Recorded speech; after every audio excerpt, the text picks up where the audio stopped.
வணக்கம் நண்பர்களே.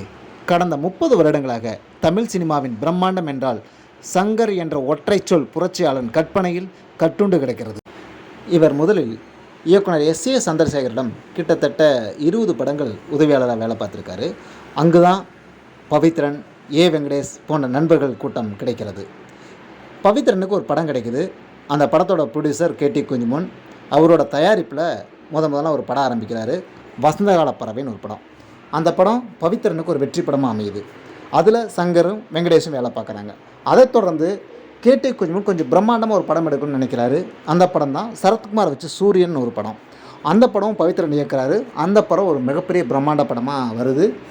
ராஜா ராணி சாங்கு ஒரு ஆக்ஷன் பிளாக் எல்லாமே பெரிய மிகுந்த பொருட்செலவு எடுக்கப்பட்ட ஒரு படம். அந்த படத்துலையும் சங்கர் வெங்கடேஷெல்லாம் ஒர்க் பண்ணுறாங்க.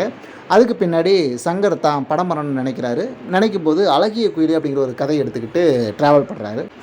தயாரிப்பாளரான K.T. குஞ்சுமோனை சந்திக்கிறாரு. அவர் பிரம்மாண்டமான ஒரு படம் எடுக்கணும்னு ஆசைப்பட்றாரு. அப்போது வெங்கடேஷ் போன்ற நண்பர்களோட உதவியோட ஒரு கதையை தயார் பண்ணுறாரு. அந்த படம் தான் ஜென்டில்மேன்.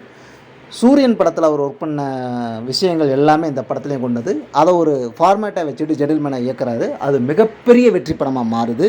அதைத் தொடர்ந்து திரும்ப K.T. குஞ்சுமோன் காதலன் அப்படிங்கிற படத்தை தயாரிக்கிறாரு. அந்த படம் மிகப்பெரிய பொருட்செலவில் எடுக்கிறாங்க. அதுவும் வெற்றி படமாக அமையுது. இதைத் தொடர்ந்து A.M. ரத்னம் அவர்கள் இந்தியன் அப்படிங்கிற படத்தை தயாரிக்கிறாரு கமலை வச்சு.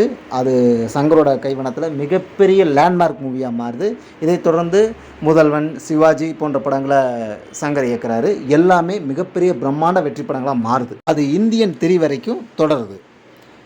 பிரம்மாண்டமான சங்கரை உருவாக்குறதுக்கு சிலர் வந்திருக்காங்க. ஆனால் பிரம்மாண்டமான சங்கரை நிலைநிறுத்திக்க சங்கர் தன்னை மட்டுமே நம்பியிருக்காரு.